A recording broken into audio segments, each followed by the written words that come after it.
Okay, all right. What, you don't know Vitaverse?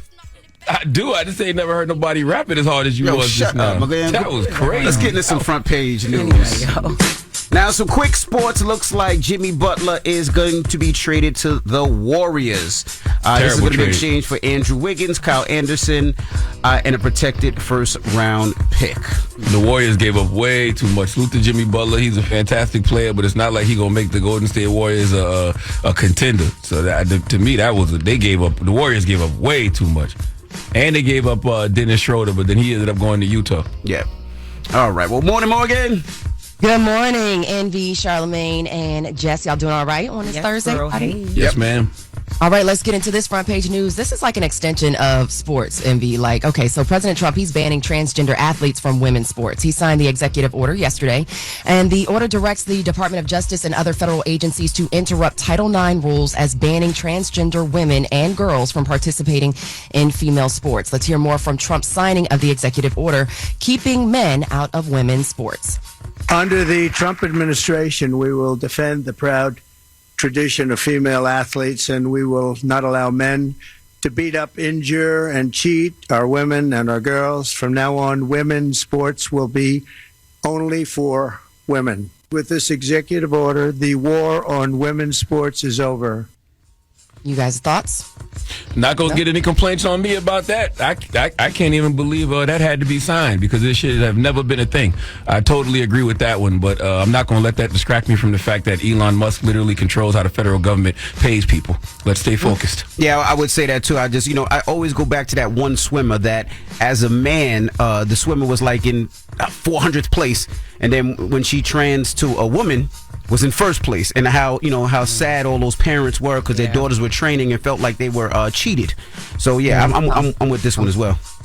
Yeah, Leah Thomas, you're referencing. And the order also requires the immediate enforcement of these rules. Now, White House Press Secretary Caroline Leavitt also spoke to the press before the president signed the executive order, and she said it ends the disgusting, quote, disgusting betrayal of women and girls by the previous administration, end quote.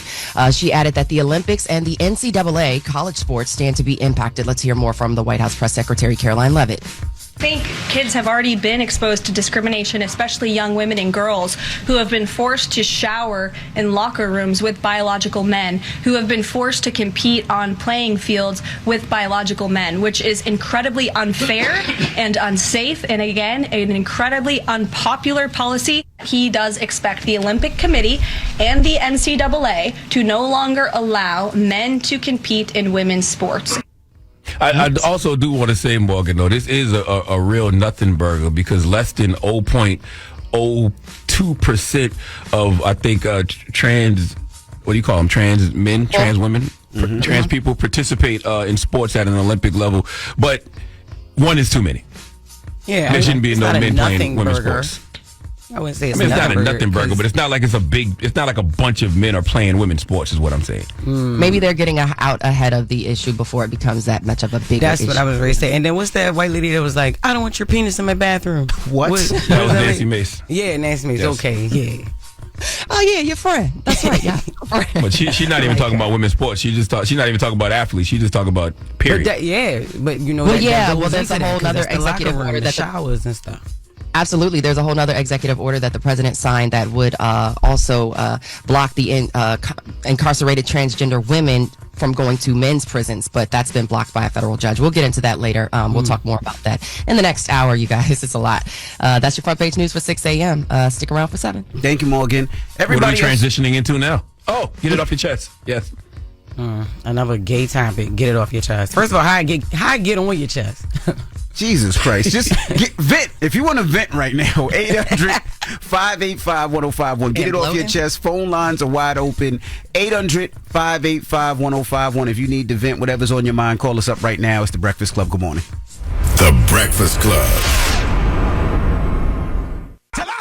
This is your time to get it off your chest, whether you're mad or blessed. I hate the way that you walk, the way that you talk. I hate the way that you dress. Everything with me is blessed. Call up next. 800-585-1051. Not just me. I'm what the culture feeling. Hello, who's this? Yes, sir. You already know, big dog. It's DJ Bipolar from BK and PK out in PA representing. You know what I'm saying? Bipolar. What's up, Bipolar? Stand up. I know the weather's crazy in the Poconos right now in PA. No. This is South Central PA, big dog. Oh, my bad. PA. It's an hour from Philly. It was an hour from B-Mall. What up, Jess? What's up, baby? Get it off your chest. You already know Patasco Mall, Mondawmin Mall. I'm just feeling love this morning, baby. You know what I'm saying? It's all love. Okay. We appreciate that energy, my brother. Yes, sir. Hey, Charlotte, what's up, big dog? 854. What's up, Monk's Corner? You already know, 843. Hey, man. I love y'all, man. Can I get something off my chest real quick, please? Go ahead, brother. I've been on here a few times, and I never, ever shouted out my lady. I want to shout out Sarah Louise Ramos, my baby girl. I love her to death. We've been through a lot. You know what I'm saying? Like, a whole lot. And I just want to let her know that I was thinking about her this morning, and when she hears this later, she might just, give me some on the spontaneous. You know what I'm saying? Hey, all right, brother. That's right. Okay. Well, have a one last thing. Please, on TikTok, I need 1,000 followers so I could go live and DJ, so you can hear what I'm working with. Please. Tell them what it is. DJ Bipolar. Yes, sir. DJ.BYPOLA. Okay, brother. Thank you, man. I appreciate y'all, man. Peace, I love y'all, man. Love you too, brother. Appreciate you. Yes, sir. Hello, who's this? Brian B from South Carolina, all day. What's up, Brian? Hey, you already know. What part of SC? Something. Okay, 803. Well, get it off your chest. All day. What's going on, everybody? Hey, man. So I'm in a new relationship, right? This girl, fine, educated, all that good stuff, everything I want in a woman. But she clean a little bit too much for me. And I be feeling bad, bro. Like, you ever have somebody stand right behind you all the time? Make you feel like you're dirty? Are you? What's wrong with cleaning? No, I'm talking about OCD cleaning. Like, I put the cup on the counter, she like, put a coaster. I'm like, dang, okay. I respect I'm in the bed, she making up the bed while I'm in the bed. Well, I mean, get your ass up, but she don't want to tell you. You know what I'm saying? But she maybe. Now, bro, you maybe I don't be know. happy. I love. Don't get me wrong, but I'm telling you, dog. Like I be like, oh, am I that damn dirty? Like I'm a bastard. Yes, don't get me wrong. Probably. I ain't no dirty dude. But be happy because, like, my wife. If you have a soda can in the fridge, all the soda cans face the same way. Yeah. In the pantry, Bruh. everything faces the same way in the pantry. So when we get in an argument, I used to just spin the cans and just piss her off. Oh, no. I used to just mess You with are the pantry so all the petty. time. I know. Bo, she got a blanket on her couch, right? If I move that 2 inches to the left, she straighten it up. She know. It's the same thing. I'm like, how the hell she know I'm moving an inch? But they be knowing. The women know. We Bro, know. I thought she took me to an Airbnb the first time I met her, dog. I'm like, this place too neat. Like, yeah, y'all sound crazy complaining over somebody being too clean. Too clean is crazy. I never heard that as a complaint ever. I may be wrong. I need to stop messing up my blessings. You're right. Yes, you do. Y'all said I need to bend, All so right. I'm bending. Thank you, Brian. Hey, love y'all. Keep it up. Get it King, off love your you chest. too. 800-585-1051. If you need to vent, hit us up now. It's The Breakfast Club. Good morning. The Breakfast Club. Wake up. Wake your ass. This is your time to get it off your chest. Whether you're mad or blessed, we want to hear from you on The Breakfast Club. Hello, who's this? This is LaMasia calling from Patterson. Hey, LaMasia. Get it off your chest. I just want to say I appreciate Jess's stories every time because they keep me laughing, even when I'm feeling down, upset, or mad. They keep me laughing. Thank you. No problem, baby. I Hey. love you. Yo, I ain't go front when I'm at them dance tournaments. I go to Jess's page too, and I just be laughing and it be all over the place, but it be funny as hell. Yeah. So funny. Yep.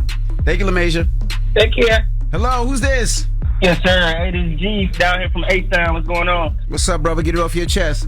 Yes, sir. So I got a couple things I want to say. Man, I ride down 45 north, going towards downtown every morning, and I never hear anybody from Houston call in. So I would love it if y'all guys can open up the lines a little more for Houston people to call in. Y'all got a big market there.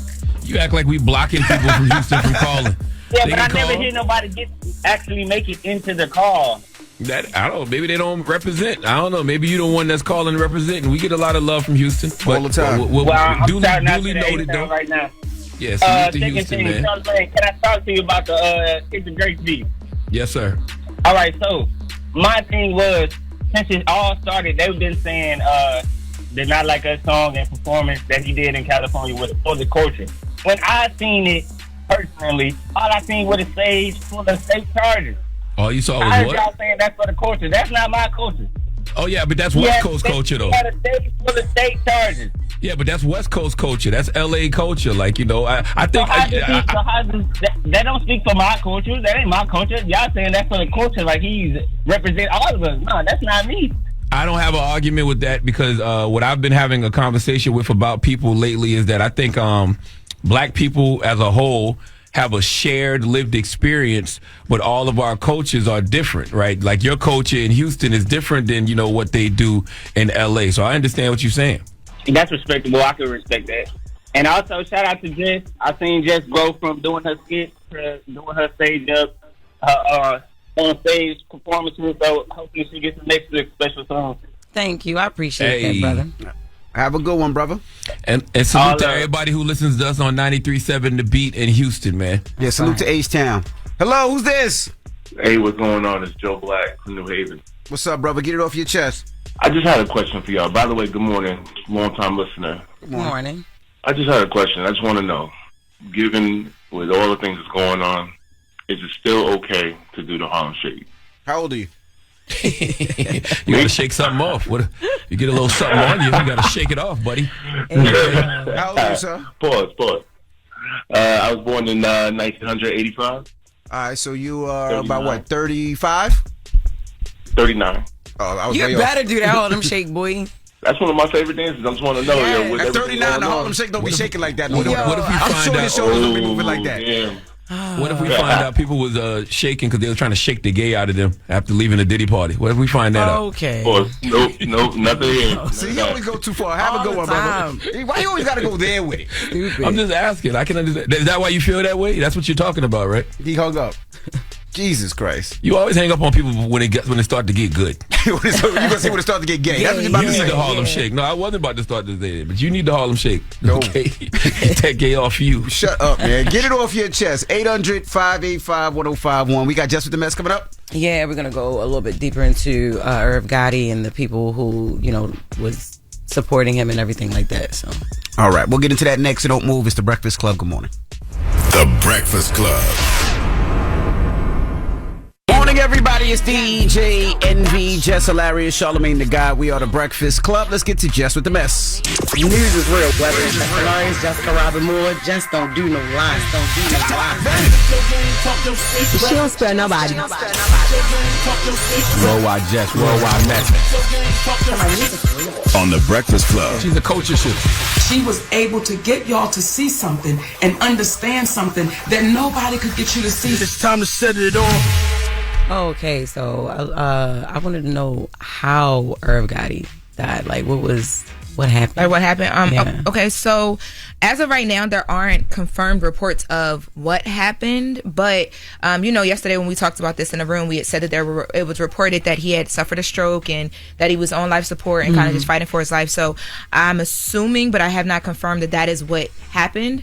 But I do know yesterday he passed away at age 54. Something like this, I think a lot of people are right now kind of taking the time to look back on his career and his accomplishments and things of that nature. So there was a lot of outpouring of love online. And of course, we know Irv Gotti, and for those who don't know, he is Murder Inc. He signed DMX to Def Jam. He EP'd DMX's first It's Dark and Hell Is Hot. Ja Rule, Ashanti. He's worked with J-Lo, Jay-Z. He's done so much. He also Mary J. Blige. Nice. He's also across like movies and television. He had that deal with BT at one point where they did Tales. They did the Murder Inc. story.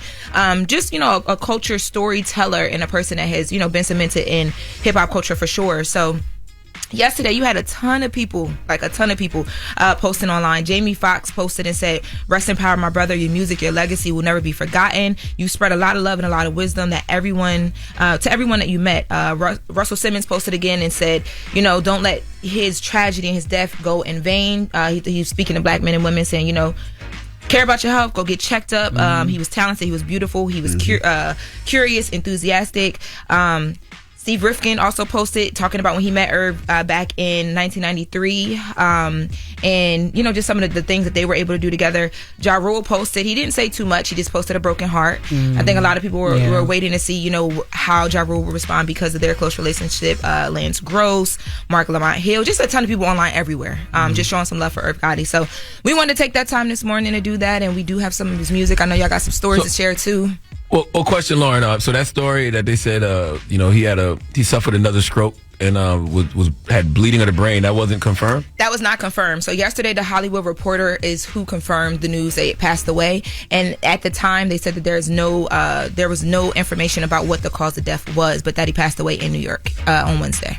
The stroke information, all that is still at this point not confirmed, but we do know that he had one previously, like 5 months ago. He had one, and he was walking on the cane, and his rep had said then that he really wasn't taking care of himself diabetes wise as well too, and that led into the strokes, but nothing confirmed as of yet. I loved what Russell Simmons said, man. Because I'm not going to read that thing. I'm sure you're not either, Lauren. But I just like what he said because it was an emphasis on, just taking care of yourself, and that's what I'm just here to say. Take care of yourself, man. 54 is way too young to go. Watch what you eat. Take your ass to the doctor. Take your ass to therapy. And the reason I stress therapy so much is because stress is killing a lot of us too. Yeah. So just take care of yourself, man. Yeah. Rest in peace to Irv Gotti. I would say this. He saved Def Jam when at one time when Def Jam was trending down a little bit when he did the whole Ja Rule deal, DMX deal, Jay-Z, and he brought over he did Ashanti, he did Lloyd, and for most people that know, the first beat I ever sold was purchased by Irv Gotti. Oh, that's fire. Yeah, and he put the whole Murderers on there, which was Ja Rule, Vita, and Ty Murder. And that song is actually on Funkmaster Flex's album. Oh, wow. Yeah, so if you ever read the credits, that was the first beat I ever sold. So rest in peace to Irv Gotti and the things that he's done behind the scenes for hip hop and the things that he's put out there. I mean, I don't even know if you know that he did the deal with Cardi B and what's the shoe line that you always wear? Steve Madden. He did that deal. I didn't know that. He put that together for Cardi B and Steve Madden. So he was the one that built that bridge for them. Man. Irv is legendary. You know what you said, Envy, about him saving Def Jam in the late 90s, early 2000s, very true. And what I respect about that so much is that he didn't just save Def Jam. I'm sure after he did that, it was people who was like, oh, he just got lucky. I bet he couldn't do that again. Then he turns around and launches a whole label, Murder Inc., and has tremendous success with Murder Inc. So, Irv was one of them ones. I remember I was watching an interview with him like some time ago, and he was talking about how when he first brought DMX to Def Jam, they thought it was a joke. Like, they didn't understand it. And he had to do so much to prove it. And then when it happened, he was like, now I will walk in the rooms and be like, y'all don't talk, just get behind me. Like, you know what I mean? So, yeah, pretty much so. And I did want to take some time to just play some of his music. Before we do, I just want to say this one thing. He was from the era of A&R and executive always in the office. So back in the day, Irv used to always play his new music out his office. He used to be there every day, every morning, no matter what time he got out the studio. He was in that office every morning at 9 a.m. and we'd be blasting the music. And that's how we got, as the DJs, we would steal the music from his office because he would always be playing and we would steal it. But he would be there all the time and he would be fiending for new music, new ideas, and all that. Who? You.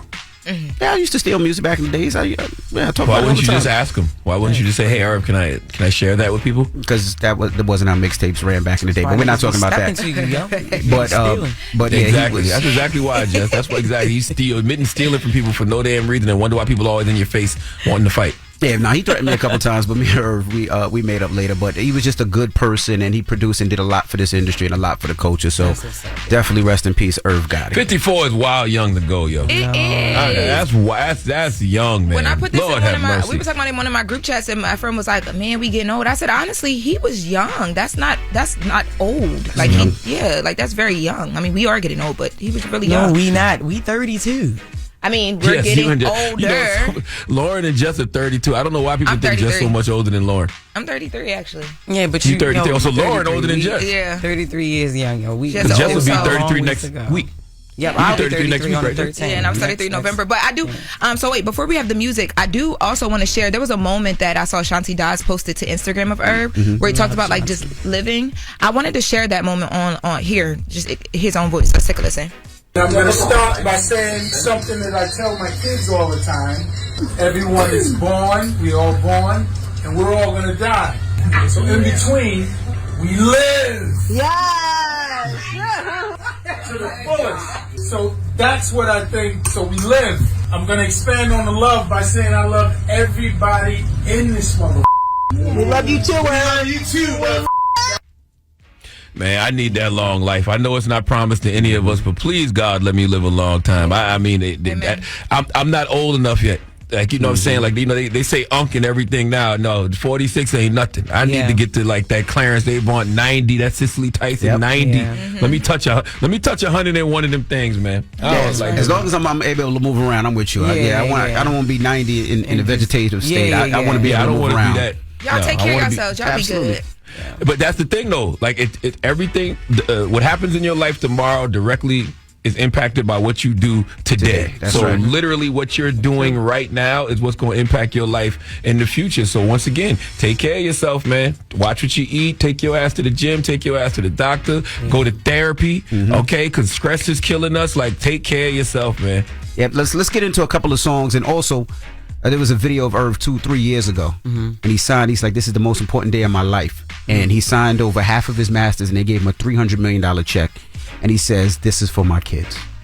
Damn. Let's play some music. Morning, everybody. It's DJ NV, Jess Hilarious, Charlamagne the Guy. We are the Breakfast Club. Let's get in some front page news. Now, quickly, I just want to talk some quick NBA. Jimmy Butler, he was traded to the Warriors for Andrew Wiggins, Kyle Anderson, and a protected first-round pick. So congratulations to the Warriors and the Heat. I know the Heat been trying to get rid of Jimmy Butler for the longest. Yeah, I don't know if that's a congratulations to the Warriors. Definitely a congratulations to the Heat because they got a haul, but the Warriors didn't. I think that was a bad trade for the Warriors. I think they gave up too much. I love Jimmy Butler. I think he's a dope player. I just don't think he makes the Warriors a contender for all they had to give up.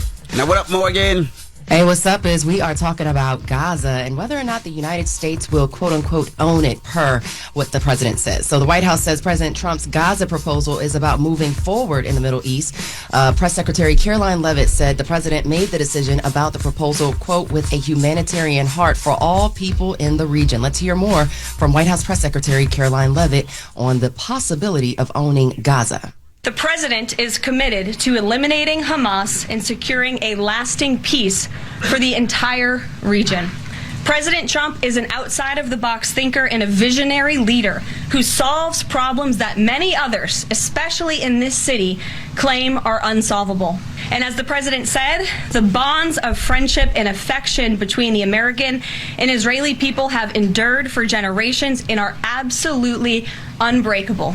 So this comes as of yesterday when the president said that the U.S. should take over Gaza and Palestinians should live somewhere else. The White House press secretary added that he has not committed to sending troops to Gaza. Trump's suggestion has received backlash from lawmakers on both sides of the aisle as well as other world leaders. Now, Defense Secretary Pete Hegseth, he is promising continued support for Israel.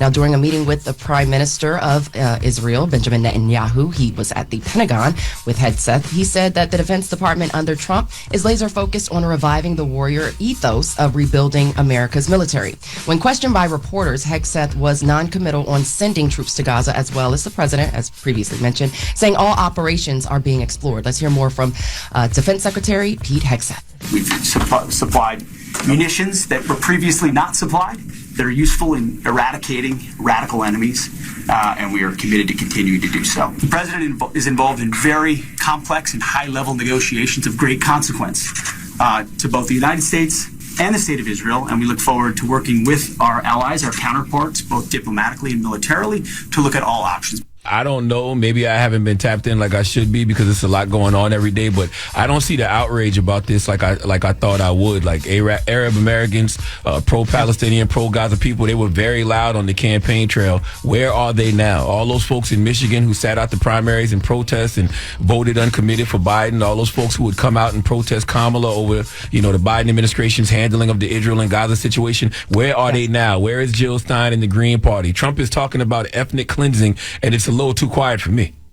Feared. I was going to say facts. Israeli Prime Minister Benjamin Netanyahu, now he tells Defense Secretary Pete Hegseth that his nation appreciates the support from Trump's administration.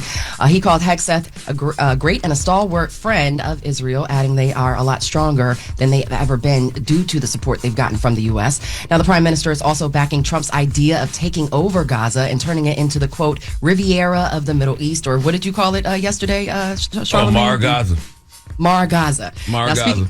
Speaking to Fox News, here what Prime Minister Netanyahu had to say about Mara Gaza. This is the first good idea that I've heard. It's a remarkable idea, and I think it should be really pursued, examined, pursued, and done, because I think it will create a different future for everyone. So this idea was announced by Trump following what's been going on this weekend. Calls for the relocation of some odd 2 million Palestinians in the Gaza Strip, which has been devastated by the Israel-Hamas war. Now, Trump said the U.S. could clear out the destruction and redevelop the region. Netanyahu said there's nothing wrong with allowing Gazans who want to leave the area and come back if they choose to. The plan, of course, has drawn widespread condemnation from nations across the world. Any more thoughts on that? Yeah, we knew this though. Like we said during the campaign, you may not like how the Biden administration is handling Israel, Gaza, but at least you can talk to them. You're not going to be able to talk to Donald Trump. Donald Trump is going to it's going to be a Trump Towers in Gaza. Oh, Lord.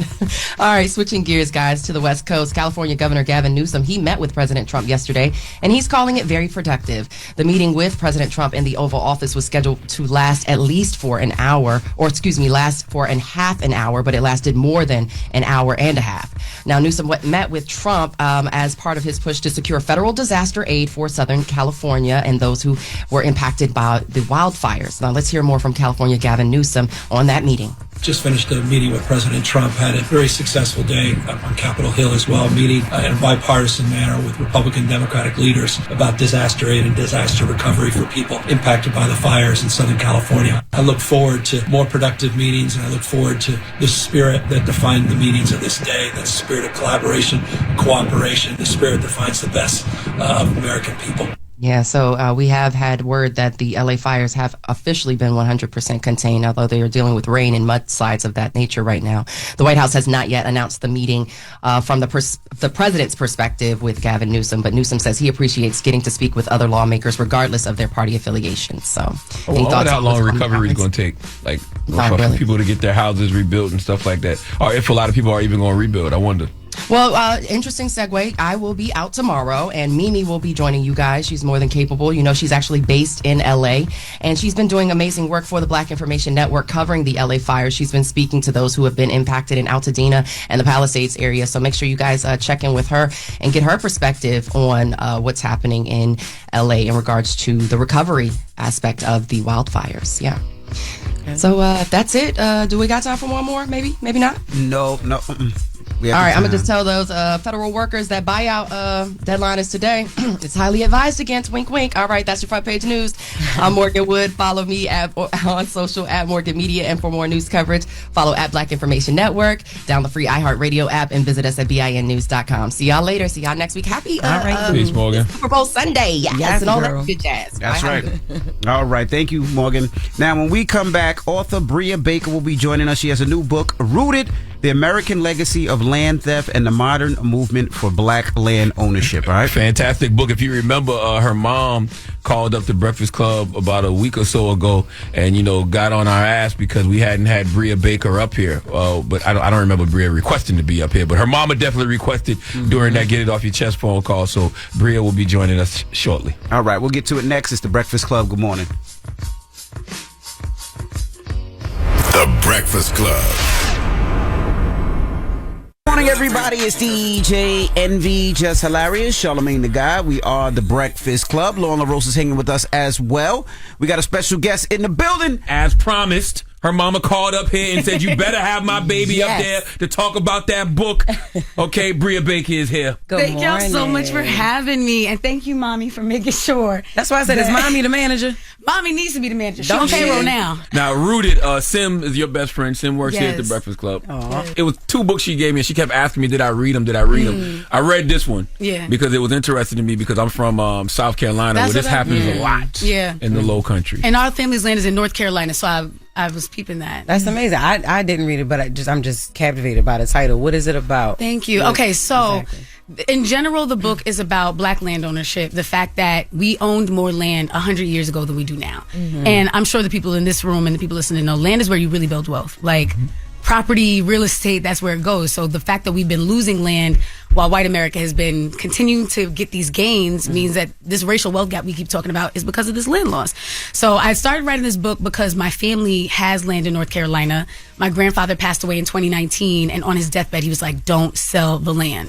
Because that happens a lot of times. An older black person passes on, and they're not sure if someone in the next generation values it enough to keep it in the family. And so it's just really important to us, like, no, we're not letting this go anywhere. That land means everything to us. There's no price that we will accept for it. But what we have now is still a fraction of what we used to have, even like my great-grandfather owned. And like, I'm a 6th-generation black landowner. So the first person in my family to own land was my great-great-great-grandfather, Bria Baker. He bought land like 10 years after the Emancipation Proclamation was signed. And so to go from that legacy to now, it's like, how could I not value this? And unfortunately, in this country, black is kind of like, they equate it with urban. So they think we only live in cities. Right. But most black people live in the South. And most black people come from grandparents who lived in these rural areas, but were disconnected just around the time when we could have made some money from it. So that's really what I wanted the book to be. It's like, we need to be championing black land ownership, whether you're getting it on your own, whether we fighting for reparations, but that needs to be a conversation in our community, because that's where real equity comes from. I was going to ask you, with all that history, how do you feel about like land banks and what they do today? Because there's like the pros of it. I think people are inclusion and people can get the land easier, but then there's cons of like people feeling like the land banks only sell and like work with different people, certain developers. Like, you kind of get closed out if you don't have a certain amount of money. So how do you feel about land banks? Yeah, I think I love that you brought that up. I feel like some of the land banks are really good, and they're trying to get land in the hand of black and indigenous and like people who don't historically get a chance. But in anything in this country, there's always going to be people who are doing it, and it's like their way to get cheaper stuff to people who really don't need the cheaper stuff, like they already good. But I do think that some people are doing it in a really good way, where like climate justice conservation groups will give land to black and indigenous people, because it's like, you'll treat the land better than this company will. Right. Like, you'll treat this land better than this private developer will. But it's kind of rare to find these land banks that will do it in that way. But again, that's why I'm a big champion of reparations, because land banks could be a form of reparations if you dictate that it has to be going to black people and black families who come from this history. But if we all gotta save up the money, scrounge up the money to buy it'll take forever for us to all become landowners in that way, because not everybody has the down payment money, especially when you're talking acres. That's not just a house, right? Like, that's not just a condo. That's really gonna cost like $10K plus per acre that you want. So if you want a lot and to have buildings on it, it gets expensive. So I think the land banks are just a good way of making it more accessible to people. They just got to make sure it's accessible to the right people. You know, in the book, you talk about how reparations is a racial and economic justice policy as well as a climate imperative. So how do you outline and debunk common myths about the difficulty of enacting reparations, but also, too, I wonder why we got away from wanting the 40 acres. Right, exactly, because that's where reparations came from, was right after the Civil War. It's like, we want our 40 acres and a mule. And we still talk about that. You know, Spike Lee has the production company, but it's almost like we talk about 40 acres and a mule or reparations as pigs flying. Like, oh, that's never going to happen. They're never going to do that for us. And it's like, why are we defeating ourselves? We have to demand it. To me, anyone in this country who believes that slavery should not have happened should support reparations. It should be that simple. Because how do you don't believe in slavery, but you won't actually do anything to change it for the people who are the descendants of not having benefited from it? So to me, it's just, that's one of the biggest myths is just like, oh, it'll just never happen. And it's like, they give out money like it's nothing all the time. Ukraine got the money that should have been our reparations. Yeah. Israel got the money that should have been our reparations. Like the Pentagon. So the money is out there. They just not giving it to us. Right. And we have to start demanding our fair share of it, especially because every election cycle, they coming around begging for our votes. What are you offering in exchange, and why is reparations such a bad word? And then the other thing that gets used is black celebrities are used as an excuse. Oh, you don't need reparations. You got an Oprah. You got a Michael Jordan. Black people are already making money. The fact that you can name them means it's not widespread enough. That's right. Right? Like, if I was saying, oh, white America has money, I think Chris Tucker or Chris Rock, one of them, has this like stand-up where he's like, yeah, in my neighborhood, it's like me and a bunch of black comedians, and then like dentists. It was Mary like, J. just Blige. regular dentists, yeah. I think Derek Jeter or A-Rod. It's like crazy. So like, how come Yeah. we have to be superstars to live next door to a dentist, an accountant, or whatever? Like, any black person should be able to access it the same way that white people can. And the fact that you have to be exceptional to get your fair share in this country is ridiculous. I read your book, and I hear you talk, and you're so passionate about this. Like, where did that passion come from? Like, it's one thing to know about something, but to be passionate about it and want it to be your life's work in a way. And you're like an historian too. Thank you. I appreciate that. I speak so fluently on I all of appreciate this. y'all Girl, saying you know that. dates and everything. I was literally 1998 sitting here like, I wonder how 18, she, like, I'm like, yeah. damn, okay. I'm so weak. Well, I will say, like, I've always been very studious, so I think I do have that memory for stuff like that. But my mom used to joke, like, oh, we sent you to Yale to be a doctor. You came back a Black Panther. But You went to Yale? How was that? I went to Yale. experience? It was horrible. I did not like it. Wow. Yeah, I mean, I think so. Growing up where Symantha and I grew up in Long Island, but we're in this like Black and brown bubble. Everybody's kind of on the same footing. Like I'm the lightest person in the room in that part of Long Island that I'm in.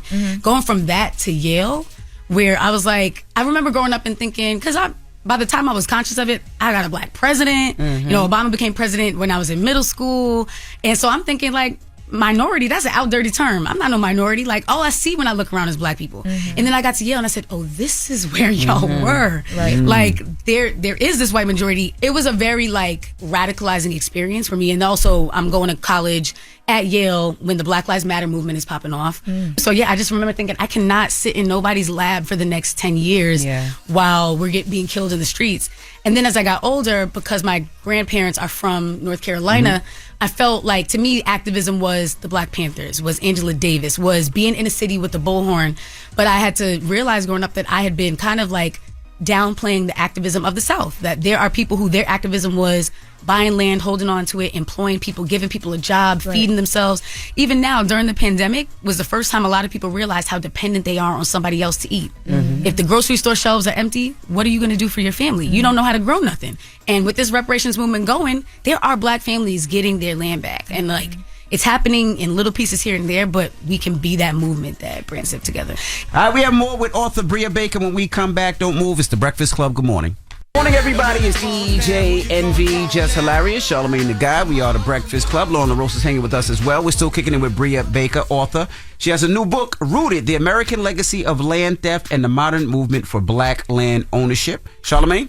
In the book, you talk about returning equity to dispossessed people can heal both the land and our nation's soul. What are some things we can do to make that happen? And why do you feel that way? Yeah, so I feel that way because America is obsessed with we want to be post-racial. We want to be post-racial. You cannot do that without addressing the problem. And one thing that I've noticed is like, I think there's a lot of people in America who don't understand Black anger. And to me, it's like, but if you address the issue, I might have nothing to be angry about. But when I was in Detroit for the book tour, I was talking about this, and eminent domain especially, and there was an older Black woman in the audience who was like, yeah, when I was a kid in the 60s, they came through our middle class community and took the whole community. It was like 100 families there, so many Black owned businesses, took the whole community through eminent domain. Didn't build anything in its place for 50 years. It was just vacant. And what that does to a person, she said her uncle owned 3 properties in that neighborhood.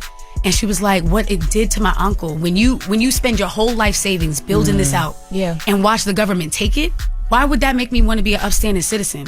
How can I go from that and want to be, like, I can't even be around it. Like, it would make my skin crawl to be around people thinking like, you did this to me. And like it, you know, and as a man, as a provider, thinking like, wow, like I did everything the way they told me I'm supposed to do. And they still took it. And they said it's 100% legal and there's nothing I can do about it. That will make you angry for a lifetime. So if y'all tired of Black people being angry, do the thing to make us not angry. I promise you, if they started giving out reparations, legalizing, like I ain't got nothing I'm gonna be on my land doing my own thing. I don't got no beef. Go on, do what you gotta do. And like, but if you don't address the problem, it's always going to be there. So how we get there, there are only, I believe, New York State is the 3rd state to have established a commission and a task force for actually exploring what reparations would look like. California already has one. Illinois has one. There's some cities, like there's a city in North Carolina that is also building it out, but it's very locally happening right now. And we have to support those things. So for those who are in New York, you can support that NY4reparations.org, New York for reparations.org. And you can learn more about how to support that movement, because I think we have to stop acting as if it's never going to happen, and we have to make it happen. There's a global movement right now for reparations. It's not just us in America. You got African nations saying, I want my stuff back and I don't want to be a part of the Commonwealth no more. You got places in the Caribbean saying, yeah, actually, I don't acknowledge the British crown no more. And we want to be, there's this movement happening. Give us our stuff back from the museums. Give us our art back. Give us our jewels back. We got to get our wealth back too. And we can't wait for, I hope it happens. No, we got to work for it to happen. And in the meantime, be doing everything you can to get you a little piece of land. So that's really where I'm at. I think there's also another organization, whereismyland.org.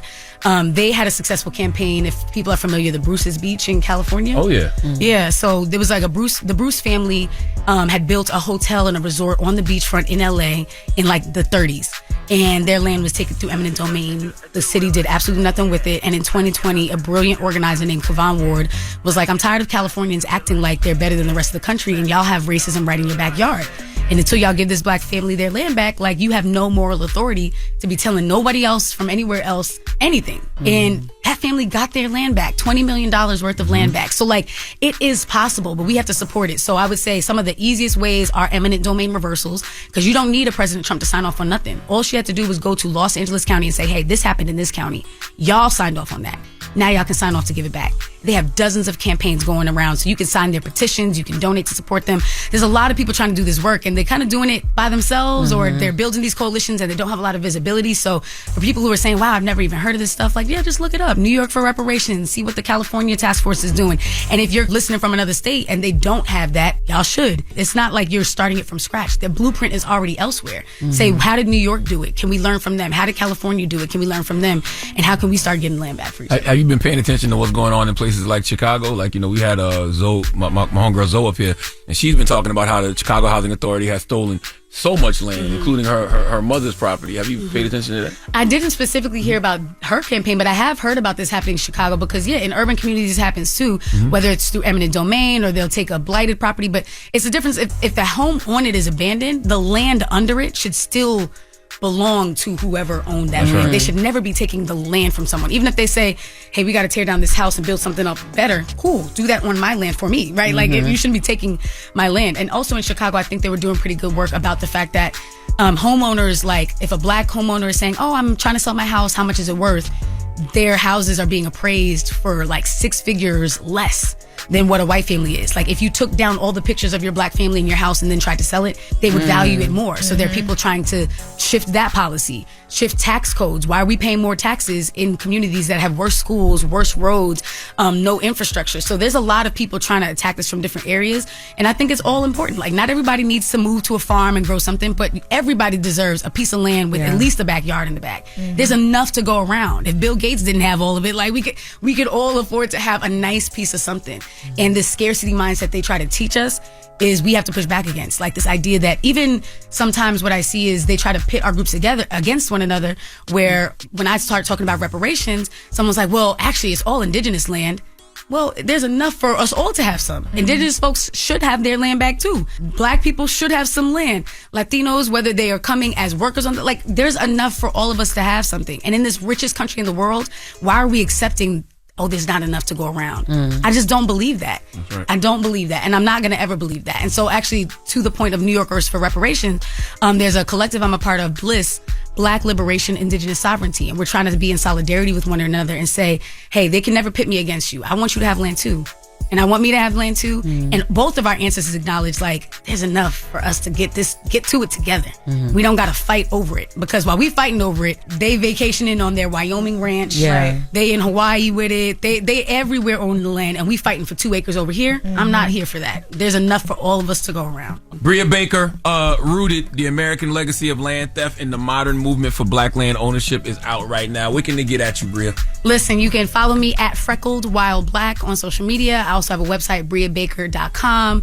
And the book is in stores everywhere. Don't buy it from Amazon, though. We boycotting them too, right? I was just about to ask you, was your book on Amazon? It is on Amazon. It is on Target, but we boycotting both of those places right now. Just give your Instagram name. Right, so you can find it there. But Meta's they got rid of their DEI initiative. That's true, and I might be off of them too. So that's why I said the website, briabaker.com. That's not on none of those. Use it to get, just until she uses it. But there's black bookstores everywhere. Get it from a black bookstore. If you're like, I don't want to go in person, bookshop.org will let you buy it from a local bookstore and make sure that your money is going to someone who also wants to see us win. Because buying a book about black land from a company that don't want to see you own no land is a little crazy. But listen, if you gotta get it, if you gotta get it where you gotta get it, you gotta get it. It's in Target too and Walmart, right? Yeah. Shut up. It's Bria Baker. It's the Breakfast Club. Morning, everybody. It's DJ NV, Jess Hilarious, Charlamagne the Guy. We are the Breakfast Club. Good morning. And again, salute to Bria Baker for joining us. Her new book, Rooted: The American Legacy of Land Theft and the Modern Movement for Black Land Ownership, is out right now. That is a great read. I read it right over the holidays, during the holidays, man. It's a fantastic read. And because I'm from South Carolina, and that happens a lot in South Carolina, so that title piqued my interest when Sim gave it to me. So if you want to learn more about that, about the land theft that's happening all throughout our country and has been happening throughout time, go get Bria Baker's book, Rooted. She is smart, yo. She is so smart. Like, I'm sitting here learning from her, like in an interview. I was just like, damn. And she, how somebody like they take their time and they talk, like she knew exactly what she was going to say, what she wanted to say. Like, that's how you know a person is passionate about the things that they talk about, yo. That's dope. We'll definitely go out and get her book. And also, salute to everybody heading out to New Orleans for the Super Bowl. You heading out there, right? I head out tonight. I'll be there tomorrow. So I'll be broadcasting from NOLA tomorrow. That's right. Be safe. You going to the actual game, Jess? I'm not sure about that yet. I'm not really, I ain't really trying to. The Ravens ain't there and everything. I don't know. It's an experience. If I knew you wasn't gonna be here tomorrow, I'd have came in this morning. Shut up, lying. Like, what are you talking about? Whatever you lying. No. I didn't know you wasn't gonna be here tomorrow. Nah, but I'm not off though. I'll be here. I'll just be virtual. I know, but I just miss seeing you. Damn. Man, come on there, line. Come on. Big ass line. Yes, be all mushy and all that. Like, come on, line. All right, well, fine. I won't be mushy on air then, okay? I'll be mushy off air. She's like, whatever.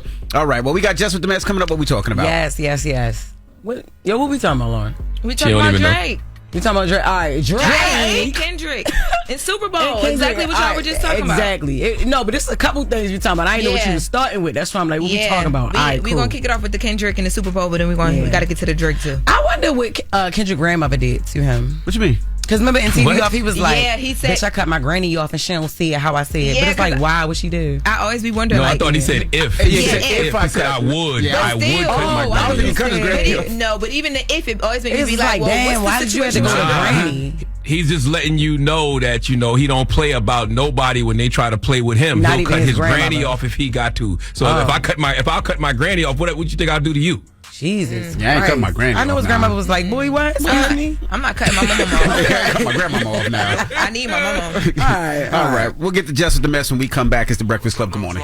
Morning, everybody. It's DJ NV, Jess Hilarious, Charlamagne the Guy. We are the Breakfast Club. Irv Gotti actually produced that record, too. So rest in peace, Irv Gotti. But let's get to Jess With The Mess. News is real, whether it's Jess Hilarious, Jessica Robin Moore, just don't do no lies. She don't spare nobody. Worldwide Jess, worldwide Mack. On the Breakfast Club. She's a culture shift. She was able to get y'all to see something and understand something that nobody could get you to see. It's time to set it off. So I know I want to hear Not Like Us at the Super Bowl. Is he going to be able to perform it, though? So that is the conversation that was started yesterday in New Orleans, according to TMZ. They say that they spoke to Network, so Fox, and NFL sources who told them that yesterday, per standard, Wednesday, Kendrick Lamar's set list was handed over to NFL and Fox executives and attorneys. And that is when, they just pull back the curtain. They look at the set list. They look at the, everything that's going to happen to make sure that, has legally. To be approved and everything. Yeah, everything is approved. Legally, everything is good. But, there's more attention on this year's performance because of Not Like Us and the word pedophile being used and alluding to it with the A minor and stuff like that. So what TMZ is told will happen is he will for sure perform the song, but they're trying to figure out, I guess they give him stipulations on how he does it, because they say once the execs get the list, they call in the lawyers who pour over the lyrics to make sure that there's nothing that'll get the league and the network in trouble with the FCC, who's they govern those shows. And just a fun fact. That's standard practice, by the way. Everybody trying to make this an issue because it's the Kendrick Drake thing, but they do that every year with any artist. It is standard practice, but according to their sources, it's extra this year because of the lawsuit, specifically because of the defamation lawsuit that Drake. I don't recently believe filed. that.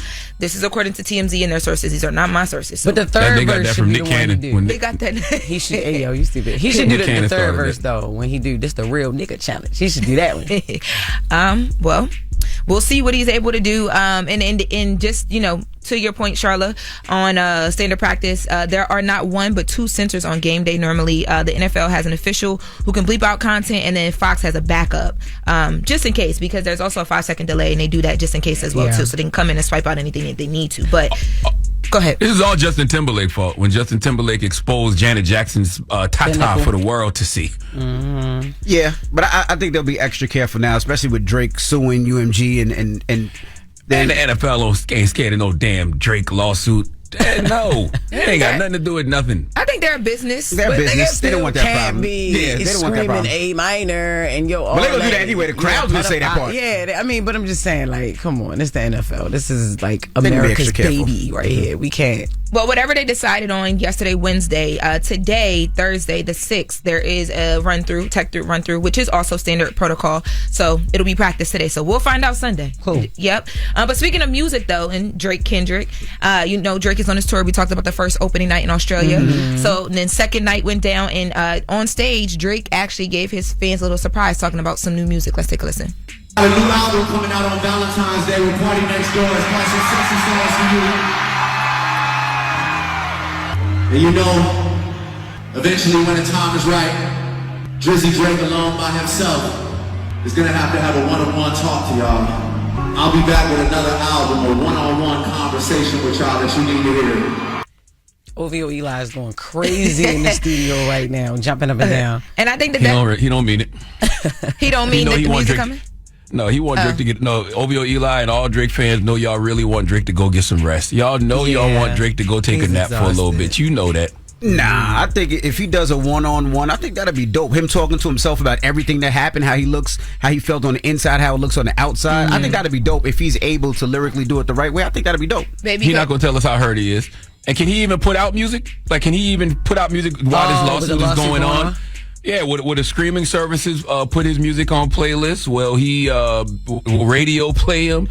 Will UMG push it? Like, I'm asking. I don't know. Well, they did say, I don't know how true this is. They said the Party album is going to be Party featuring Drake. It's not going to be both of their albums. It's going to be every song's going to be featuring Drake, I guess, so they can get it through the system. That is a report. okay. Yep, that's a report. And to smart. your point, Charla, and in mentioning that Envy, when I saw that, I was like, oh, maybe he can't release music right now, and that's his way of getting some songs off because, like, you know, it's a separate entity, separate situation. But yo, what did he do? I mean, I don't want to cut you off, but what did he say about the LeBron thing? I seen something online when he changed the lyrics to the 6. Yeah, so the first night, and we didn't get to this yesterday, but I'll mention it now. The first night, you talking about, will he really tell us how he feels? He's been doing it on stage. So he changed the song. He changed one of his songs to throw some shots at LeBron. Let's take a listen. That's because I'm gone. I go since the 23, but not LeBron, man. Put another track. Just put it, give it, so they scared to rap. So he talked about the 6 to 23 no LeBron. But then yesterday, at his tour stop yesterday, I'm sorry, not at his tour stop, but yesterday online, DJ Khaled posted super excited for his new album coming out. And he says, this is the album where I'll have those two Drakes. Remember he went to the concert. tour, the concert. He had He had the signs like, I got the two Drakes. He said, well, I'm finally, this is going to be the one with the two Drakes.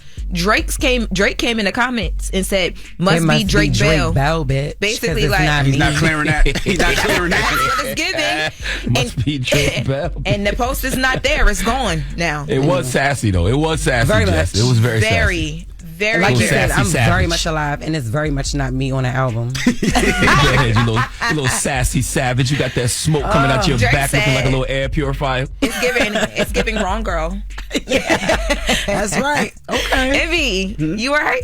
Yeah, I'm enjoying this. This is hilarious to me. All this is hilarious. I think Drake getting his 50 on. Drake like, nah, Khaled, you stand next to a lot of my ops. Yep. So, you know, I'm not clearing no records for you. Khaled don't speak out about nothing though. Like, he's so unproblematic at the end of the day. So it's like, I get it, but it's like, LeBron different. He posting. He can't wait to see Kendrick at the Super Bowl. He at the pop out. Like, but it's like, yo, all right, so what?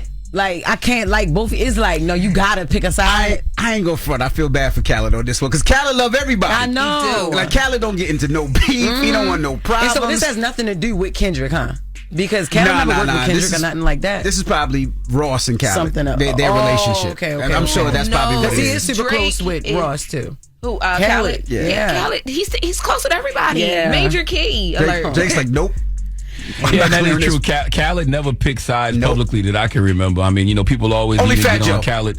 People even get on Khaled for not speaking out for Palestine, and he's Palestinian. So why would you expect for him to speak up for you in a rap beef? Yeah. The only person he ever stood up for or ever spoke out for is Fat Joe, which is his brother, his Fat Joe's daughter's What did he speak out godfather. for Fat Joe for? Like, I don't. He's always wrote for Fat Joe. When Fat Joe had to beef for 50, he wouldn't shake their hands. He wouldn't take pictures. Yeah, but that with wasn't them. in public though.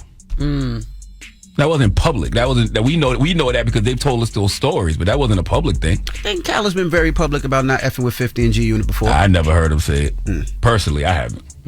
But we understand that. That's his brother. Yeah. Well, thank you, Lauren. All right, girl. All right. Now, coming also, up. too, no, never mind. What? Never mind. No, go ahead. No, go ahead, because you already did. I hate when people do that. He been doing It ain't got nothing to do with Drake or anybody. This got to do with us, but I'm never mind. Don't worry about He it. is such a clown. He been on radio for 41 years, and you already know and- what's going on. When you bring that up, you already know we're gonna be like, what, girl? What? Why you just say it, yo? That's like, when you're in a relationship with somebody you about to argue, like, never mind. No, say it. No, never tell mind. me. I don't want to say it. Nah, never Get mind. off your Fine. Nah, chest. forget it. I ain't gonna say it. No, I ain't gonna say it. No, forget it. No, I ain't gonna say it. No. The moment is past. The moment is past. The moment is past. I'll talk about it later. Now. All right. Well, Just Fix My Mess is coming up. If you have a No, that's relationship, not what's coming up. Can actually. I finish what I'm doing, please? Just Fix My Mess is coming up in a second. If you have relationship problems or relationships issues, you can get on the phone lines right now. We'll start taking your calls. 800-585-1051. But Charlamagne, you got Donkey today coming up? Yes, I do have Donkey today coming up right now, actually. And this is a bridezilla we shall discuss for after the hour. Her name is Kaylee Branter. She needs to come to the front of the congregation. We'd like to have a word with her. All right. We'll get to that next. It's The Breakfast Club. Good morning. You're checking out The Breakfast Club. Peace to the planet, Charlamagne the God here, and I want you to know that our audible pick of the day is Atlas of the Heart. Tap into Brene Brown's incredible insight on understanding emotions and making meaningful connections. Listen when you sign up for a free trial at audible.com/breakfast club. Donkey up the day. Made it. Damn, the hee-haw again.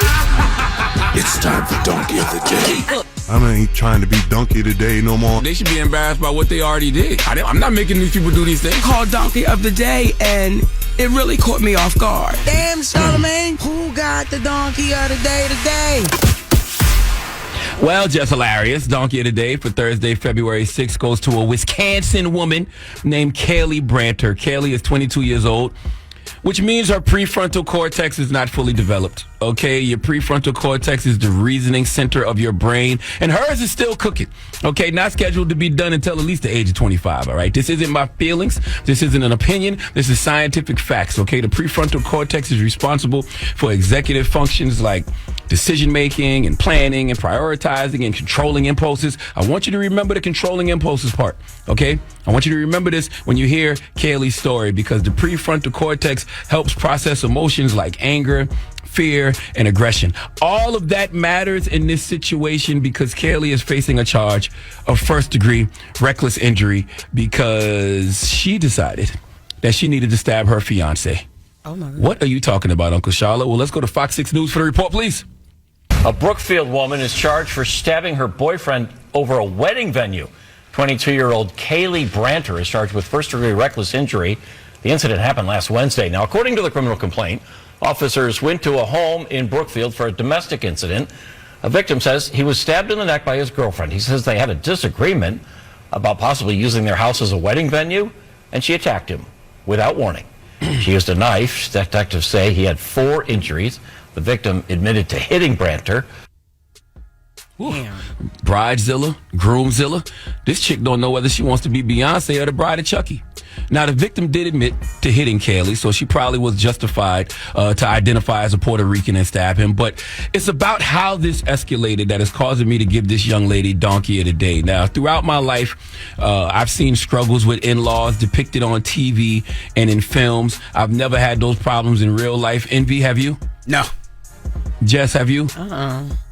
Yeah, I don't know what it feels like to not like my in-laws, but I would think that a dispute over a wedding venue wouldn't result in violence. And what happened in this situation, the young lady, Kaylee, and the fiance's mother were texting, and I guess the mother didn't like the wedding venue, but the mother-in-law really has no say over where you choose to have your wedding.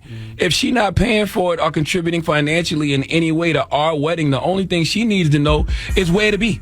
And I'm going to show you these screenshots and text messages from your mom so you can call your mother and get her in check, because I don't want to hear anything from her in regards to where we are doing our wedding. I don't know what the argument, was about after she got off the phone with his mother, but I can guess. And the argument probably was about Kaylee setting boundaries with his mother. And no man wants to hear their fiance tell them that he needs to get his mom under control. Okay, the reality is mama probably don't like her, all right? Mama knows her prefrontal cortex isn't fully developed. She knows that girl don't got it all. And you, Kaylee, proved her right. What I don't understand is why you stab your fiance if you got a problem with his mother. Right. What, you cut him and said, F you and the vagina you come from, boy? No, that's not the way to do that. And this is yet another reason I know your prefrontal cortex isn't fully developed, because your decision making is flawed. You got a problem with your fiance's mother. You don't stab the fiance, you stab his mom. Oh my God. No, that's actually not what I wanted to say. What I wanted to say is this is why we must all develop better conflict resolution skills. And the reality is, Kaylee, you and your fiance are not ready to be married. Okay, in fact, you both shouldn't even be together. This is just a toxic relationship. You and the mom arguing, and then you go grab a knife and attack your fiance because of an argument that you was having with his mom. And you said you was acting out of fear that you thought your fiance would hit you. Now, I'm no Dr. Jen man. And that's fine, because y'all don't need couples therapy. In fact, you need an exorcism. Okay, this union is not of the Lord. I can sense when the devil is present. If I could pray in tongues right now, I would, but I can't. But Jessica Robin Moore can. Jessica, you are of the Lord. Please put your hands on this couple and speak in tongues for them, please. Coming in a Honda. Hitama Busha. Amen. Amen. For them and that Honda. Please give Kaylee Branter the sweet sounds of the Hamiltons. Oh, now you are the donkey of the day. You are the donkey of the day. Yee-haw. Now, Jess, I'm not going to ask you what God put on your spirit to say to these people, but I do wonder, why did the Lord have to come in a Honda just now? Because when you were speaking in tongues, you said that he was coming in a Honda. That's it. See, it's the Holy Ghost. It takes over. You don't know what you're saying. You just have to allow God to use you. And maybe they have a Honda, and I didn't know that. But I believe Hondas are of the Lord, because Hondas last forever. Forever. You ain't Hondas last forever, eternal life. You for hear better me? or for worse. You see what I'm saying? Okay. All right. Well, thank you for that donkey today. Period. Yes. Now, Jess, fix my mess. Get on the phone lines right now if you're having issues, relationship problems. 800-585-1051. It's The Breakfast Club. Good morning. The Breakfast Club. Something, and his phone popped up a text message, and it said, "Hello, gorgeous." So I was thrown off, and I asked him about the text message. Well, his phone is locked, and he basically told me I didn't see what I saw. It was the church group on Facebook Messenger. So he showed me that, people saying good morning, but I'm like, no, it's not Facebook, because this is a phone number. So anyway, time goes by. I'm like, let me see the phone. We go back and forth. It's like not happening. Phone is locked. Like if it was a grenade, he would have blew up. Like he would not let the phone go. It was something that you was forbidden to see. Yes. So I just left like, okay, I'm gonna get out of here. It's escalating. And at this point, I know you're lying. So then a couple days later, I finally get around to talking, and he's like, someone sent him a random text message from the past. He don't know why. It was super random. He's innocent. He took a couple days to come up with that. That's the excuse he gave me. Still never saw anything, but it's like, you're a married man, your phone's locked. Like, all you gotta do, if it was that simple, was just pull up the message like, here you go. So that just goes to show, like, there was something that you was trying to hide. It may not have been that, but. So do you believe him? That was do you believe that was a friend from a long time ago? Do you believe that? Be honest with me. Do you believe that? Because that's the only way I can help you, is if you don't be lying. You gotta be honest. I don't. but I'm very forgiving. So like I don't believe it in my heart. No. Okay. Well, then that's something that you got to tell him that, and I don't believe you told him that. I understand that you're forgiven, but you can't turn a blind eye to obvious things. You understand what I'm saying? Because if he knows he sees how forgiving you are, as his wife, that's easy. You know what I'm saying? That's easy. He gonna know what to say to get back in your good graces, and you just voluntarily ignoring it. You can't do that. You know it's something else going on. Now, he may not have, met up with this woman or, done anything, but you're still cheating. You're hiding something. And it's something that I can't see. Nah, you're hiding something that I'm not supposed to see in there. That's not cool. Yep. I ain't telling you leave your man, but you have to tell him how you feel. Tell him. Yeah. I mean, this is a marriage. This is not your boyfriend. You just can't break up with him. I understand that, but definitely have a conversation with him. I don't, and this is gonna lead me to not trust you. I don't feel good about this. I know you lying to me about it. Tell him. Absolutely. Why y'all always thinking the worst though? Excuse me? Charlamagne, I won't think in the worst. I'm just saying, I don't think your man is cheating. A lot of times, brothers be doing this telehelp, which is therapy through the phone, and we don't want you to see our conversations with our therapists. Sometimes we texting with our pastors and spiritual leaders. I don't want you to see that either. Sometimes we planning amazing surprises for you. Why you always got to think somebody cheating? Boy, shut up. Right. Why would it take hello, gorgeous? Right. Why would it take him? I don't think the pastor. Go ahead. No, say what you were saying, babe. I would say I don't think the pastor or the counselor goes text hello, gorgeous. Yeah. Why somebody calling him gorgeous though? He might that threw me off. Yeah. So it might be. Yeah, my mom went a couple ways with that one. I got you, Jess. But yeah. Yeah, it might be an old friend from your old home from college or something. I don't know what's going on with that. Right. But definitely holler at him to see which one is homeboys or whatever. I mean, or anybody is calling this man gorgeous. I will say this: Charlamagne texts me, "Hey, gorgeous," every once in a while. It's a little uncomfortable and awkward, but he does send that to me sometimes, Jess. So just keep that as an option. I'll tell you one thing: if it's a man calling him gorgeous, I promise you, your boyfriend getting a whole fist up his every Friday. What? Oh my God, that's not her boyfriend. That's her husband. Jesus Christ! Husband, I'm sorry. I sure hope it's a sarcastic woman because. Nah. Yeah, that's what I hope too. Have a good one, Jess. Good luck. All right, thank y'all. No problem. Also, let the record show, Jess, Mary J. Blige got a whole song called Good Morning Gorgeous, and she says, look in the mirror and tell yourself Good Morning Gorgeous. So maybe he texts Good Morning Gorgeous to himself. Not no man. Mary wasn't talking to the niggas. She wasn't talking to Jess, fix my mess. 800-585-1051. Call her up now. It's the Breakfast Club. Good morning. X about me. Relationship problems? X about me. You need to beat your coworker's ass. X about me. Your coworker need to beat your ass? Call it up. It's Dr. Jess, and I'm here to fix your mess. It's getting very much messy. Let me fix it. Morning, everybody. It's DJ NV, Jess Hilarious, Charlamagne the Guy. We are the Breakfast Club. We're in the middle of Jess Fix My Mess, and we have Peter on the line. Peter, good morning. Hey, great morning, guys. I appreciate y'all guys, man. Hey, take us off Bluetooth for speaker, if you're on. All right, is that better? Way better. What's your question for Jess? All right, so my old lady's a stay-at-home mom, all right? So I take care of everything, all right? So me and her got into a little spat, and she's notorious for running her car on E, all right? She told me that her car was low, and she didn't know she would make it to the gas station. So we lived about a mile away from the gas station. It was like, go ahead and you make it to the gas station, right? So she left and went to the gas station. When she came back, she told me that she broke down, and a guy stopped to help her. The guy who stopped to help her sexually assaulted her, all right? So she said she didn't have a wallet, so she went to the gas station, guy paid for the gas, and she cashed out the guy back. So I asked her, I was like, well, how you got back to your car?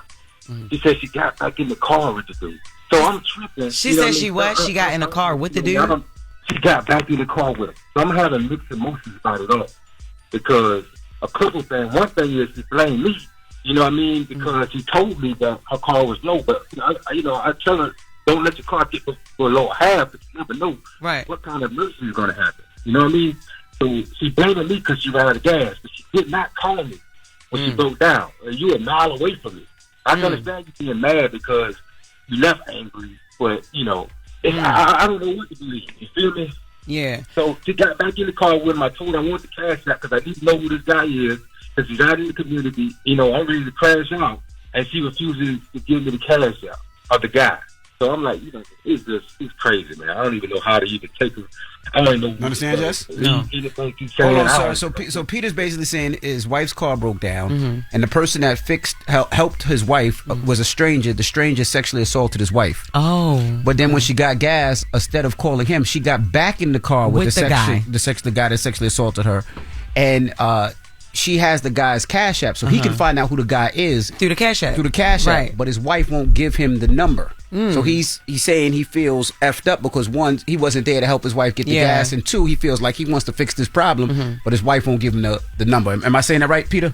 Yeah, man, that's exactly what it is, man. All right, well, she lying. Straight up. Like, what are you talking about? I'm glad you said it. Yeah, and she lying. How you get sexually assaulted, you get back in the car. That sound like, you know, one of these lawsuits that we keep talking about up here. You got back in the car after this man sexually assaulted you. And that's what I was saying. And man. You won't give me I'm trying to bring it to justice. I'm trying to whether you going to handle the dude or whatever. I mean, because you her husband or you her boyfriend? That's my fiance. Oh, okay, yeah. Don't walk down that aisle. That's crazy. She lying. Let me ask you a question. How do you know she was sexually assaulted? She told me. What did she say? He did. She said he rubbed on her ass and said something to her. Yeah. So this is my thing, right? I'm like, damn, is this a guy she know, or is she telling me that so I can feel guilty because she told me her car was running out of gas? Like, God, you know what I mean? But let me ask you. But let me ask you a question, Peter and Jess. She didn't have to tell him she was sexually assaulted. Nope, she didn't. So it could have happened, and maybe she doesn't want to give you the number because she don't want you to do something and get yourself in trouble, get you arrested, and put you into where you can get in trouble. Could that be it? Or maybe that was a cop out because she went MIA. You know what I'm saying? Like she didn't call him or nothing like that. So that was the cop out. Oh, he, you know, just so he won't be mad at her. You know what I mean? But it's stupid because she didn't think that all the way through. You got this man Cash App. All right, so now let me go do something about it, but now you're not giving it to me. You didn't think that all the way through. She used that as a cop out, as an excuse, like an alibi or something like that. But why is she telling me all of that though? Like, why is she telling me she's been sexually assaulted? Why is she telling me about the Cash App? Like, you know what I mean? It's like, I used to be a professional liar. Ain't no way I would have put them two things together. You got me? I get it. Well, I'm telling you, she lying, bro. I'm telling you, she's lying. That's what it is. So you can do what you want to do with that, but at least you not married yet, is what I'm going to say. Yeah, that's where it got me at. Yeah, man. Yeah. Sorry, Peter. Yeah. Good luck, appreciate y'all. All right, man. Damn, poor Peter. Yeah, I know. Damn. That sounds like that's her bae. That sounds like that's her little side boo that she got caught with. But why would she wouldn't have to tell him though that she got sexually assaulted. She didn't have to say anything. Yeah. She could have said a woman helped me out or anybody. Whatever. A cop helped me out. She didn't have to say the dude helped me out and sexually assaulted me. It feel like he was leaving something out. There's a hole in the story he ain't telling us. It sound like he trying to figure out too. Yeah. What you think? What you mean? I just think that's her little boo on the side. That's just my personal opinion. But you know, what do I know? If you ain't even married and you got a boo on the side already, you don't need to get married. They usually come. Well, she just later. engaged now, so she ain't cut off her roster yet. That's what that crazy. No, that is crazy. You supposed to cut off all of them after, you know, like before he proposes. You don't know when he gonna propose, so you cut all them off right after the proposal. Like, all right, y'all, I'm sorry. So when'd you cut your roster off? Jess? Excuse me. All right. Jess Fix My Mess. 800-585-1051. We got Jess With The Mess coming up. Yes. No, we got 50 With The Mess coming up. This man is crazy. I think 50 sets his alarm purposely like at 2 a.m. so we can all wake up the stuff that he posts. He don't sleep and he don't play. And he don't stop either. Nope. Crazy. Beef never stopped with him. He never takes a day off. Never takes a day off. And he always listening. Yep. Like he got 1,000 eyes everywhere. So we're going to get into that when we come back. All right. It's The Breakfast Club. Good morning. The Breakfast Club. Envy, do not disrespect me. My friend, you love setting beige people back. Shut up. Chris Brown carrying them now, so. That's right. He is. Yeah. Him and Steph Curry. Him and Steph Curry, yeah. They carrying them. Yep, and Drake too. All right, good morning, everybody. No, We he's are the not. Breakfast Club. Let's get to Jess with the Mess. News is real. Whether it's Jess Hilarious, Jessica Robin Moore, just don't do no lies. Don't do no lies. She don't spare nobody. Worldwide Jess, worldwide Mack. On the Breakfast Club. She's a culture shifter. She was able to get y'all to see something and understand something that nobody could get you to see. It's time to set it off. So apparently, Sabrina Morrissey don't like that Wendy been speaking out. She don't like that Wendy was here, not here, but called into the Breakfast Club the other day at all. She shot off a letter to the judge after the interview, referencing the interview several times, asking the judge to re-examine Wendy's health and to hold on the A&E lawsuit until they do that. Now, let's take a listen first to what Wendy said again when she called in the other day about her health and about the lawsuit. Listen, I've been in this guardianship for this long of an amount of time, and now A&E Lifetime, this lawsuit, please, I don't want that. I don't want a dime from that. I don't want any part of that. You know what I'm saying? They insist on me telling everybody that I have frontal temporal dementia. But, you know, this whole thing about frontal temporal dementia is ridiculous, and I don't want this lawsuit. I don't want it at all. I want a shout out, though, to the people at Lifetime. You know, I've been in business with them before. You know what I'm saying? I did a couple of things there. They're good people to me. Well, and I Wendy- would love to do business with them again. Okay. So that was what she had to say about that. But in the letter, they're basically like, we only filed this lawsuit because Wendy needs to recoup money from just different things she's been through while she's been in a conservatorship, and also to help pay for her health care. And then they specifically referenced when Wendy was talking to us about where she think her money is being used in terms of the A&E lawsuit. Let's take a listen to what Wendy said about that.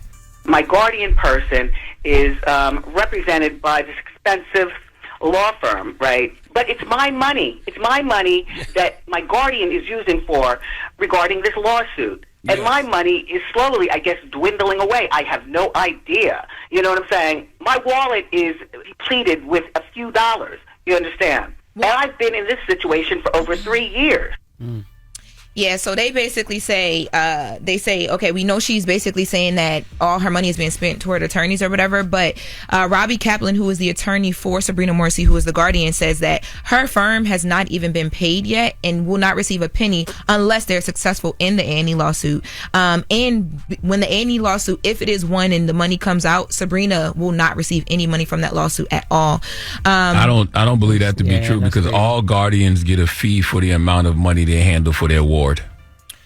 I'm just saying what their letter states is that, and then but it makes sense why they're trying to do that, because they're trying to sue A&E, and Wendy's saying I don't want to sue A&E. It's like, well, you know, it seems like they're going against what she wants. Well, because Wendy blew up the lawsuit. That's like, right. The lawsuit is based on Wendy having frontal temporal dementia. So if Wendy is saying no, that's not the case. I don't have frontal temporal dementia, and then that blows up the whole lawsuit. But it's easy to find that out. Exactly. So furthermore, on her health, what they're saying is, look, we know what she's saying. We don't want this to look like we're not doing what's in her best interest. So, Judge, we want you to go back in and do another health evaluation. And they finally told us how this evaluation supposedly happened in the beginning. They said that Wendy was examined by Will Cornell Medical Center, who diagnosed her with frontal temporal dementia and progressive aphasia. I don't know if I'm saying that right. And then a judge made his own determination as well. So they're saying, can y'all do that again? And depending on what the results of this is, like if the results say she doesn't have it and she can make her own decisions, we won't go forward with the lawsuit. We'll back off. But if it does say otherwise, then that's up to the court to decide what happens from there. So that's what they're claiming as far as that. Okay. Right. Yeah. Now 50 Cent. 50 with the mess. 50 with the mess. Okay, What's going on? 50 Cent, Big Meech, now Little Meech has entered the chat, and I don't even think he knew he was entering the chat. So yesterday, 50 Cent posted a text message that Little Meech sent him about Big Meech and about, their relationship right now and where it stands. Little Meech said to 50, they just told me you unfollowed me off Instagram and now you're managing Skilla Baby with Rocket when I brought him around you first. You didn't have a clue who he was. Now you're mad at me when I would take the shirt off my back for you. I can't believe this, man. You act as if I'm your enemy. I've only showed love and loyalty and human. I'm human. I go through my own stuff, but I never switched up on you. He says, F Ross. But he gave my dad some bread so he can afford to pay his bills until our next season starts. This internet stuff is throwing me off, man. You know me in real life. I ain't gonna hold you. That he came out and like it was solid. It was like, you know what I mean? All right, cool. I'm in a way. I ain't really got nothing to do with this beef with my father. I get it. I know 50 is like, look, it's your father. You your father kid. That's on you. But this, I don't know. I kind of feel bad. But you know, Lil Must. You feel bad for Lil Meech? Lil Must. What you call him? Lil Musty. But that's a little insider. He probably don't stink no more. I'm pretty sure. But yeah, but nah. This was. How can you be mean to this? Because they don't got nothing to do with it. I mean, well, and then also he said, you know, Ross gave my father some money so he can afford to pay his bills until our next season starts. So what, they not making no money on the off season? I mean, and Rick Ross being your friend, he gave him some bread. I mean, you mad at that? They ain't got nothing to do with me. But we act like we don't know 50 Cent is consistent. Like 50 Cent, if you stand next to his op, he not rocking with you. And it's just that simple. So I guess if he not rocking with Meech, he not gonna rock with Lil Meech's son. Yeah. And it's been with this way from the beginning of time. Like anybody that 50 had problems with, he's been like this. Like it's not a surprise anymore. People always surprised though when he do what 50 do, because people online arguing right now whether he's right, whether he's wrong. But 50 ain't and consistently doesn't care. He's still posting. No, I'm not surprised. I just feel bad for Lil Meech. You know what I mean? Like just a little bit. It's I like feel he's bad the kid in the because situation. he even said F Ross, but he gave my dad some bread. They ain't got, you know what I mean? So he's still. Well, he's been trolling. Like 50 been trolling Lil Meech now. He posted this screenshot. It says Lil Meech is going to be on Love and Hip Hop Atlanta, and 50 captioned it and it said, "Well, I'll give Mona Scott a call for him later on today." Oh my gosh! And then 50 posted this video making fun of this situation as well too. Let's take a listen. I got Stockholm syndrome. Do 20 motherfucking years in the joint, come home, run in the picture, go run up under the CO. Got Stockholm syndrome. He like, yeah. Do 20 years in the joint and come home, run up under the CO. Yeah. People going laughing at him all crazy and all that. Hey, Stockholm Meech. Yeah, you just do 20 years in jail, you come home, run up under the CO. After everything you did for your mom. Damn. And I think that's a big part of it too. People feel like, 50 did a lot for Meech. Like Meech talked about playing for the acting classes, setting him up, just making sure that he was set up so that he could take care of the family and I guess help his dad. But okay, was Rick Ross and Big Meech friends back in the day? Like, weren't they always friends? There's been an argument around that for a while. I don't think so. But I will say this, with 50, and if you know 50 or you've been around 50, everything is loyalty with Fifth, right? If he's loyal, if you're loyal to him, he's loyal to you. And like me said, he'll take the shirt off his back for Fifth. Fifth will take the shirt off his back for you, and he's helped because so he's many a cancer. And he'll help so many people in the industry that he never talks about. He's gave so many people money behind the scenes. So when people switch sides like that, there is no off with him. Like that's what I try to tell people. There is no. I was just joking. There is no off with that man. That man, if you have a problem with him, it is what it is. He's gonna take it to the grave. Literally, cancer like me. Okay, that's how we are. No, you a clown. That's what that is. But thank you, Lauren. You're welcome. One more time, go ahead. No, I was gonna say 50 is consistent. Yeah. Like it, love it, hate it. You know who he is. You know how he is. Yeah. If you don't like it, unfollow him. That's it. And one more time, just wanted to send again a rest in peace to Irv Gotti. I did want to mention Fat Joe also posted and just talked about how Irv Gotti changed his life and everything that he's done for hip hop. So as we close out today, just want to do that one more time. Rest in peace, Irv Gotti. But now 50 mad at Lauren because Lauren did a segue from 50 into Irv Gotti. And they're gonna go right to Irv. Please 50 at me because I could just bring the followers my way. Go ahead. Please don't bring no attention to that. She ready to marry 50. She about to fight everybody up here for 50 Cent. She about to crash out for Fifth. So girl, who? Lauren like everybody. Now I like everybody. Before I had no man, I had no prospects. Now I like everybody. You just a hater. That's what it is. I will say this. I can't wait till I can get my man on you. That's the one I feel bad about before we get into the mix is Fat Joe because he was up here and he was saying that he was trying to mend the situation with Irv and Irv wouldn't take his call. So I know he was trying to we don't know mend that. And I hope that they finally did mend that. I hope that they did. Because there's been reports that people did come to say their goodbye. So hopefully they got that moment in. Yeah. All right. Well, that is Jess with the Mess. Let's get to the mix. Let's play some joints that Irv produced or Irv was behind. Everything from Mike Geronimo to DMX to Ashanti to Lloyd to Fat Joe, I said, to Ja Rule, of course. This man got hits I didn't even know that he did. That's crazy. That's how it always is. So we're going to get some of them on this morning. It's The Breakfast Club. Good morning. You're checking out The Breakfast Club. Charlamagne the God here, and I want you to let Audible expand your life by listening. Tap into your well-being with audiobooks, podcasts, and originals on better health, relationships, finance, and more. And reach the goals you set for yourself. Sign up today for a free 30-day trial at audible.com. Morning, everybody. It's DJ NV, Jess Hilarious, Charlamagne the Guy. We are the Breakfast Club. It's Black History Month. What we doing? Well, you know, every day during Black History Month, my guy B. Dot does a podcast called I Didn't Know, Maybe You Didn't Either on the Black Effect iHeartRadio Podcast Network. And today he's going to take a look on how black families' land and generational wealth has been systemically stolen, all while America pretends it's just part of the game. Let's discuss. I didn't know, maybe you didn't either. I didn't know, I didn't know, I didn't know, I didn't know. Take the Arce family, for example. Back in 1942, they was living the dream in Vero Beach, Florida. They had 147 acres of land. Now, I had to do some homework on that. How much is 1 acre? Well, for easy math, it's about 3/4 of a football field. So let's just say 1 acre equals a football field, or 16 tennis courts, or 1 acre is larger than 9 basketball courts. They say you can fit 5 baseball fields in 1 acre. Well, the Arce family had 147 acres. Now, that's just not land.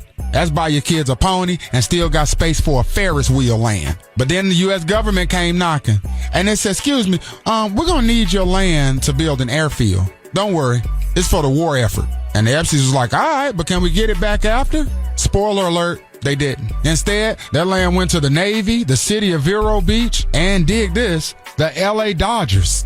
Yes, they even named it Dodger Town. And they ain't even blessed the Arce family with season tickets or an expensive hot dog at the concession stand or nothing. And I'm going to keep it a buck. 147 acres of land wasn't just dirt. That's wealth. Generational wealth. But instead of that wealth, staying in the Arce family got passed around like a Netflix password. Now here's where it gets wild, because people love to ask, why can't them colored families just build wealth like everybody else? Oh, I don't know. Maybe because every time we do, someone shows up with a clipboard, a bulldozer, and some bad intentions. This is not just history, it's a pattern. From Tulsa to Vero Beach, anytime we start thriving and surviving, somebody decides, yeah, that's nice, but we want that for us. So here's my challenge to you. Learn these stories that didn't make it into the textbooks. Talk about them. Share them. Because the only way to stop history from repeating itself is to start calling it out. That's the reason for I Didn't Know, Maybe You Didn't Either. The historic Dodger Town in Vero Beach is no more. They closed its doors and shut down because they were broke. Haven't had it since March of 2008. But minor league baseball did reopen the facilities, and now it's named Vero Beach Sports Village. But it ain't owned by the Arce family. It's owned by Major League Baseball. And I didn't know. Maybe you didn't either. All right, happy Black History Month. That's right. That's the history you didn't learn in school, but you'll definitely want to remember. So make sure you download B. Dot's I Didn't Know, Maybe You Didn't Either on the Black Effect iHeartRadio Podcast Network, available everywhere you listen to podcasts. All right, now when we come back, we got the positive note. It's the Breakfast Club. Good morning. Morning, everybody. It's DJ NV, Jess Hilarious, Charlamagne the Guy. We are the Breakfast Club. It's time to get up out of here. Charlamagne, you got a positive note? Before he gets to that, Valentine's Day, y'all. Okay, so me and Chris are being honored as special guests at the Quantum of Love Bond with Me 007 dinner. You know, on Valentine's Day, if you ain't doing nothing, get dressed up in that all black. Bring your lady, bring your girl, your man, and you can also find a significant other there, because this is not a party only for couples. It's for singles as well. So like I said, dress up in that all black. The way you can get tickets is 1833 FTK line. That's LINE. And www.ftkconnect.com, or the link is in my bio. Get your tickets. They're almost sold out. They're selling. And just come and have fun with me and Chris. And, you know, we got some other special guests attending the party, too. See you on Valentine's Day. Mwah. What? Like, I just felt like you should have ended it with a kiss. You ain't ended with no smooching nothing. Please don't. Like, come on. What's the positive note? The positive note comes from the man named Malcolm X, because it is Black History Month. Malcolm X once said, if you have no critics, you'll likely have no success. So let those people talk about you. Let those people have their opinions, because if you have no critics, you'll likely have no success. It's just part of the game. Have a nice day. I love that. Breakfast Club, bitches! Y'all finished or y'all done?